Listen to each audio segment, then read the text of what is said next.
Olá, eu sou Alessandro Sanches, esse é o Saber Direito Responde. Hoje nós vamos conduzir para a filosofia do direito, até porque é nessa semana que nós estamos trabalhando o direito e a justiça. Essa é a temática a que convidamos as acadêmicas Ana Abreu, do curso de Filosofia, e a Rafaela Almeida, do curso de Direito. Sejam bem-vindas aí, vamos debater, vamos trazer alguns temas e fazer aquele trabalho sempre saudável, crítico, não somente contemplativo, mas para oferecer aspecto racional, de debate, também crítico e crescer. Eu sempre costumo aprender muito mais quando aqui estou. Esse é um privilégio que, infelizmente, vocês não terão, porque quando vocês perguntam, já que noto na filosofia um volume muito maior do questionamento e da coleção mesmo das perguntas do que das respostas, eu vou colecionar as perguntas de vocês. Talvez sejam muito melhores para mim do que as próprias respostas. Vamos lá, vamos trabalhar aí alguns questionamentos também que o pessoal tem nos enviado. Mas, a princípio, eu já vou passar para a Ana para ela colocar a primeira pergunta do nosso Saber Direito Responde. Vai lá, Ana. Eu queria começar com uma teoria do John Rawls, então, onde ele considera que para uma sociedade ser justa, ela deve considerar como invioláveis os direitos de uma cidadania igual, não é isso? Então, a minha pergunta é a seguinte: como que numa sociedade dividida assim, por tantas doutrinas morais e religiosas, que chegam às vezes até a ser incompatíveis, como que a gente garante a estabilidade justa entre os cidadãos e uma igualdade de direitos, assim, conservando as suas liberdades? Muito bem. O estudo dos filósofos contemporâneos, inclusive aqueles que se encarregam de buscar a solução para as questões do direito, ele sempre esboça a ideia, sim, de um positivismo, de uma estabilidade, de uma segurança, mas não aquele positivismo jurídico kelseniano. Sim, uma base que pode fornecer essa estabilidade, a base dos princípios e das leis, mas sempre lembrando que os princípios norteadores do direito, inclusive aqueles que se pautam para a liberdade, para a moral e principalmente para os valores da justiça, eles devem ser prestigiados. Na filosofia, na Jusfilosofia de John Rawls, é muito interessante a lembrança e o não afastamento dos direitos sociais e da liberdade. A liberdade das minorias é ponto presente nos contemporâneos.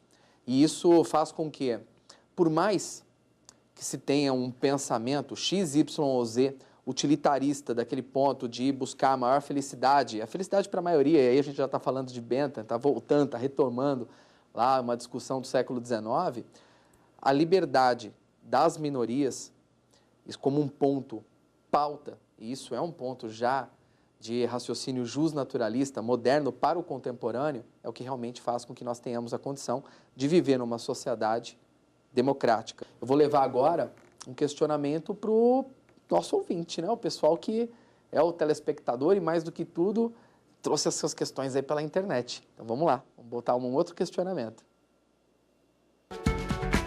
Sou Fernanda Vieira, sou estudante de Direito, estou cursando o 10º período na Faculdade de Fazan, em Goiânia. Dentro do direito, eu pretendo seguir a carreira de promotora e sei da importância da filosofia do direito nessa trajetória. Sendo assim, gostaria de saber do professor Alessandro Sanches qual a importância da filosofia para o direito. Muito bem. Qual a importância da filosofia para o direito? Toda. Não tem como desclassificar a importância da filosofia. Quando olhamos para um pensamento filosófico, visualizamos um pensamento que se afasta do senso comum, e o afastar do senso comum para atingir o senso filosófico no ponto base da doutrina, título de exemplo da professora Marilena Chauí, que apresenta a ideia de alguém que olha para o relógio. Olha para o relógio e simplesmente pergunta que horas são. E um outro ser que olha para o relógio e de repente pretende buscar uma resposta acerca do que é o tempo. Então, o senso filosófico ele será extremamente importante para o direito. Por quê? Porque ele apresenta um pensamento que é mais do que uma pura e mera contemplação, pois, muito embora ele precise de um afastamento para poder chegar numa resposta a quem quer que seja, esse afastamento não é passivo. Ele é racional, ele é crítico. No direito, que depende o tempo todo da decisão, da tomada de uma determinada ação, e por isso a decisão, nós visualizamos a filosofia para o advogado, para que ele tenha a condição de fazer as discussões perante os tribunais superiores, porque no momento do raciocínio de uma repercussão geral, ele só chega até lá fazendo as análises, as discussões em termos da liberdade, em torno da justiça, em torno do plano básico. Alguém que busca a carreira do Ministério Público, que busca a carreira do promotor de justiça, ele não vai usar menos isso. Não vai usar menos porque ele vai apresentar as suas teses. Em algum momento, o profissional, seja da advocacia, seja o profissional, sim, da magistratura, o promotor público, ele percebe que ele está à própria sorte. Ele está à própria sorte e é nesse momento que ele precisa do campo da filosofia para poder desenvolver um raciocínio que ofereça o que, de fato, a nossa Constituição, nas liberdades e garantias individuais, posiciona, que é um julgamento não necessariamente com base na justiça, mas sem nenhuma dúvida com base na certeza. Então é necessário um pensamento lógico, um pensamento coerente. Tá, professor, mas a finalidade, e aí a filosofia do direito, não deve ser a justiça? Aí é uma outra situação. A princípio, como a filosofia pode ajudar a carreira, e aí o aspecto técnico do promotor de justiça? A todo tempo, a todo instante. Porque é exatamente disso que nós estamos precisando hoje, do hermeneuta de direito. Aquele que olha para os planos da liberdade, da justiça, do direito, debruça ali os seus pensamentos e depois disso ele entrega o resultado. Sim, na busca da justiça, na busca da democracia, na busca de algo justo para tudo e para todos. E eu acredito que a tua pergunta tenha sido nesse sentido. Filosofia para o direito, não uma filosofia do direito, porque isso realmente é menos importante do que a tua pergunta. Parabéns. Agora a gente vai colocar aí um questionamento para a Rafaela Almeida, vai fazer uma pergunta também. Bora lá, Rafaela, faz a sua pergunta. Professor, ao se falar do direito natural na Grécia Antiga, percebe-se que a justiça era considerada o maior dos bens. Qual é a origem na qual essa justiça é fundamentada? Muito bem. Quando nós olhamos para a Grécia Antiga, Rafaela, a gente olha para a figura dos pré-socráticos, principalmente o primeiro deles, Tales de Mileto, Anaximandro, Anaximenes, e aí por diante.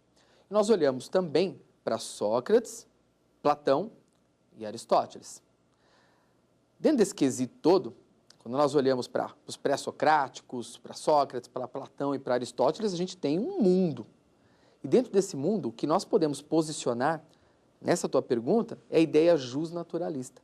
Porque ali a gente visualiza a physis e aí a natureza que esboça a razão divina ao tempo que oferece lá a lei. Aliás, né, lei, reto, direito, não é um ponto presente na discussão naquele determinado momento.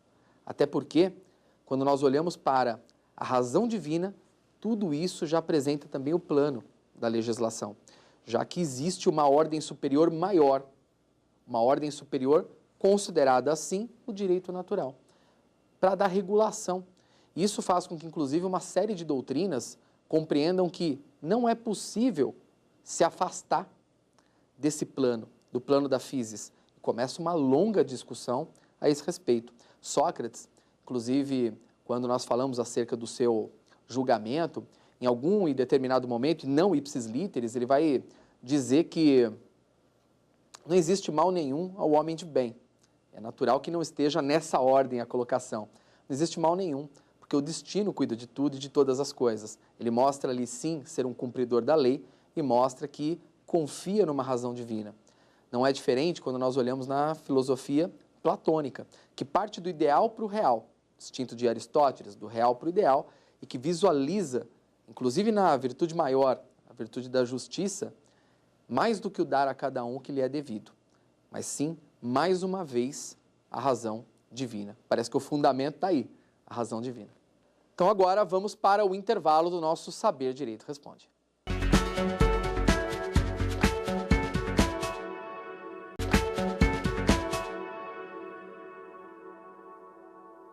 Seguindo o nosso Saber Direito Responde, aqui nos estúdios da TV Justiça, nós temos as convidadas, a Ana, a Rafaela, a Ana vindo lá da formação filosófica e a Rafaela da formação jurídica.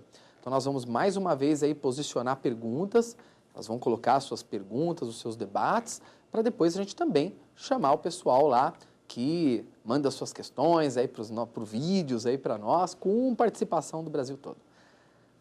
Bora lá, vamos lá, Ana, com a sua pergunta. Tá. Agora eu quero fazer sobre a teoria dos três poderes. Então, uma sociedade justa, para Montesquieu, passa necessariamente por essa tripartição, né? E, então, isso como possibilidade do exercício da democracia. Eu quero trazer isso para um contexto atual novamente. Nós vemos hoje que está uma miscelânea danada entre os poderes, né, entre o legislativo, o judiciário. Eu acho que a própria população está um pouco confusa com isso nesse momento. Acho que as coisas estão meio misturadas, está indo abaixo, inclusive o que essa praça representa, né? Essa praça dos três poderes aqui para nós, que é bem que o Lúcio Costa fez exatamente pensando nisso, né? Isso é a solidificação, né? A materialização, vamos dizer, dessa questão.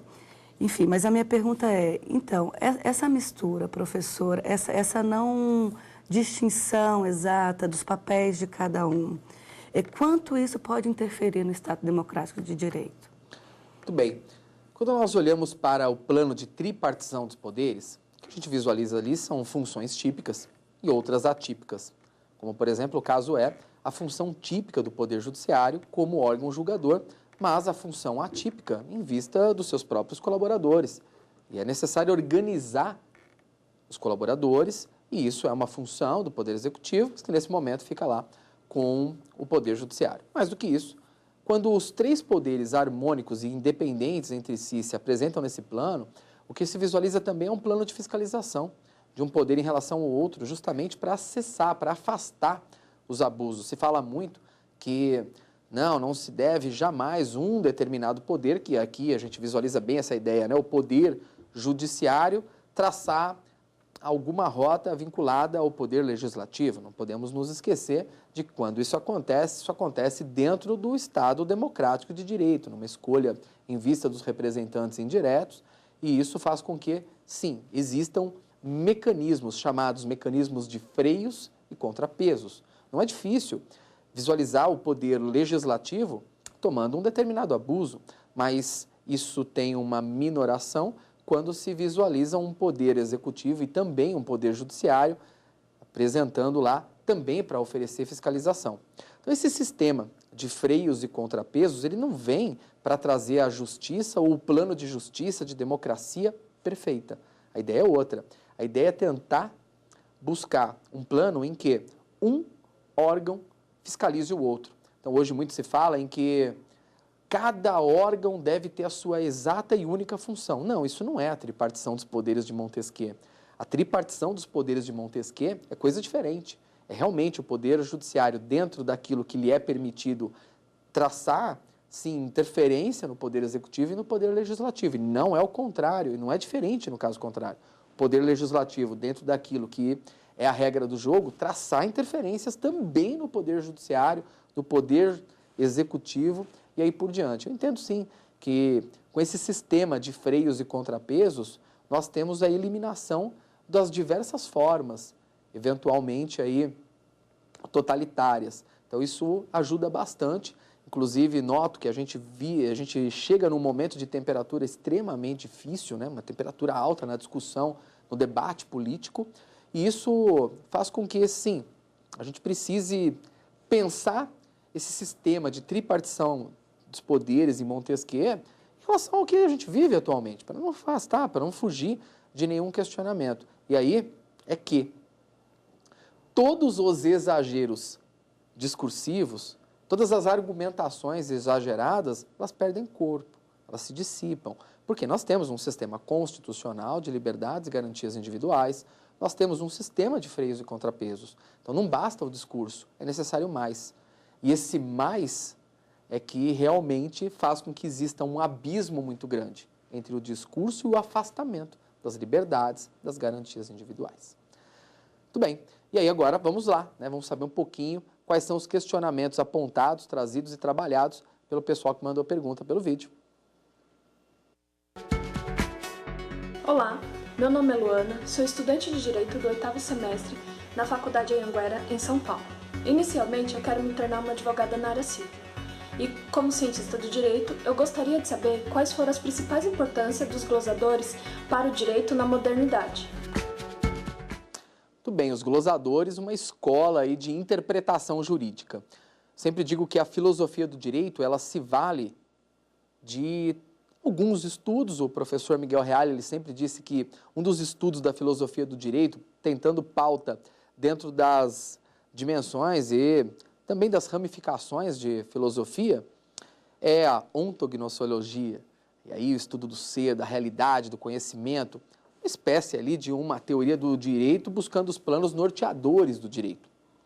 Uma outra axiologia, e o plano dos valores, e avançando até a epistemologia, a metodologia.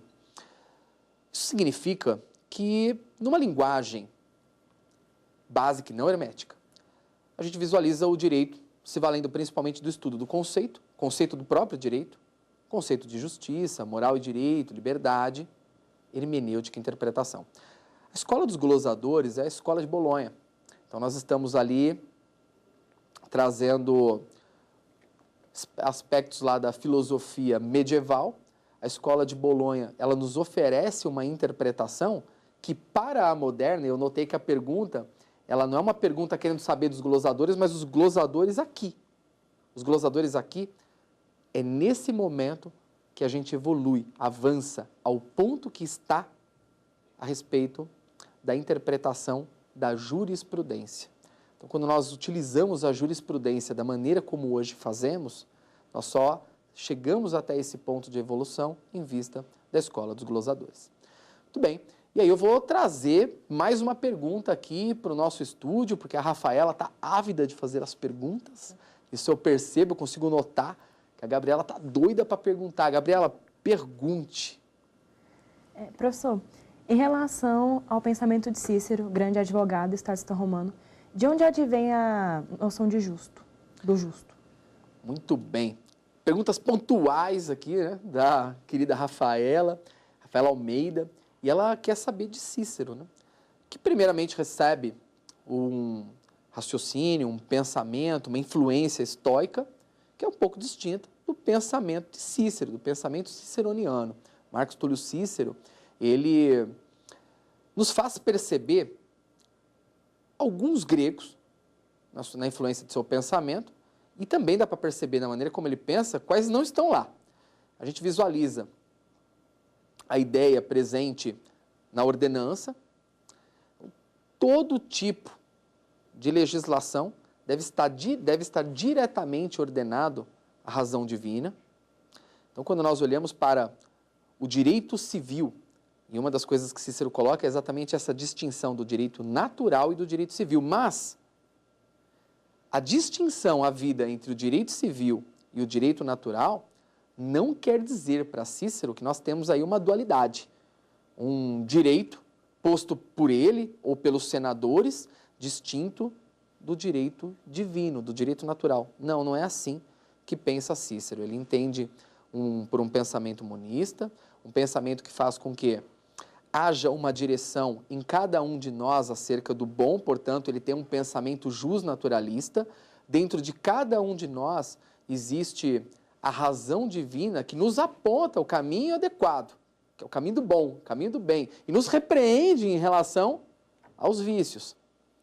Isso significa um plano também de internalização. Então, o ser humano que, naquele determinado momento, ele começa a olhar para dentro, ele começa a olhar para o espírito, então muito pouco o abala no plano do bom e no plano do mal.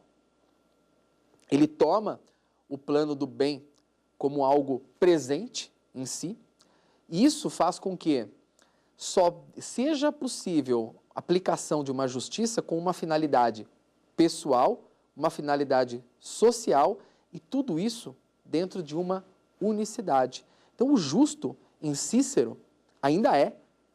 Ainda é, porque o pensamento vai mudar, vai se dissipar, o justnaturalismo será outro daí por diante, mas ainda é, no pensamento de Cícero, a ideia de um justnaturalismo monista que se torna dualista somente quando chega lá os doutores da igreja. A título de exemplo, quando nós olhamos para a filosofia agostiniana, é fácil notar que quando ele traz a cidade de Deus e a cidade dos homens, a cidade de Deus é extremamente distinta da cidade dos homens. E que faz pouco sentido para ele, realmente, a aplicação da norma com base na cidade dos homens, sem olhar, sem buscar assemelhar ao divino. Mas existe essa distinção. Então, aí nós visualizamos o dualismo presente no agostinianismo, na filosofia agostiniana, aliás. E coisa que a gente não visualiza na filosofia ciceroniana. Muito bem, essa é a ideia. Vamos buscar agora mais um questionamento aí. O pessoal que mandou os vídeos, bora lá. Qual a diferença entre direito e moral? Muito bem, qual a diferença entre direito e moral? Aqui eu poderia buscar essa diferença em diversos aspectos. Podia buscar a moral e o direito lá na Grécia, moral e direito medieval, mas não dá. Quando o assunto é moral e direito, não dá para afastar da segunda época de ouro da filosofia, que é a alemã e a filosofia de Kant. Não dá para fugir daí. E aí, Kant apresenta um estudo que faz com que exista o pensamento da moral e do direito pré e pós-kantiana, devido aí à grande importância do seu estudo. Ele coloca uma questão muito interessante, porque ele demonstra que moral e direito estão entrelaçadas. Há um entrelace entre a moral e o direito, não dá para afastar esse entrelace, porém há distinções. Eu gosto de operar algumas provocações nesse sentido. Uma das coisas que faz com que a gente consiga analisar com certa tranquilidade a diferença de moral e de direito é a vontade interna do sujeito no plano da moral e a ação exterior no plano do direito. Com isso, podendo inclusive fazer uma análise em relação àquilo que é a coercibilidade. A moral não é coercível, porque é autônoma, pertencente à vontade interna do sujeito. O direito é coercível, pois uma ação exterior heterônoma, já que o Estado, o terceiro, é que vai indicar qual caminho a seguir. Como deve ser, como se deve ser em sociedade. Então, aí a grande distinção da moral e do direito, mas que não vão deixar de se entrelaçar. Poxa, quando nós olhamos para uma sociedade como a nossa, uma sociedade que tem algumas bases, mas dentre elas uma base religiosa muito forte, boa parte da nossa legislação, ela atende àquilo que é uma moral religiosa. Pode ser uma moral cristã? Eu acho que daí a gente não precisa de dúvidas. Realmente, a gente passa a outras discussões. Temos um entrelace aí. Existem normas morais que não são jurídicas, normas jurídicas que não são morais, sim, é verdade. Há distinção nesse plano, mas o tempo todo haverá enlace de um ponto e do outro. Esse é o nosso Saber Direito Responde, um programa que, quando a gente menos percebe, ele simplesmente encerra, já que é muito gostoso, né, discutir filosofia, colocar os planos de questionamento de um formato, num formato dialógico. Mas a gente pode continuar isso. E você pode mandar o seu e-mail, pode me procurar pelas mídias sociais todas, porque eu vou ter muito prazer de respondê-las. Muito obrigado a todos. Muito obrigado às nossas convidadas. Quer dar uma sugestão de tema para os cursos do Saber Direito? É só mandar um e-mail para a gente, saberdireito@stf.jus.br. Ou então, entre em contato pelo nosso WhatsApp. O número é este que aparece na sua tela. Você também pode estudar pela internet. Acesse tvjustiça.jus.br. Reveja ainda as aulas no nosso canal do YouTube, TV Justiça Oficial.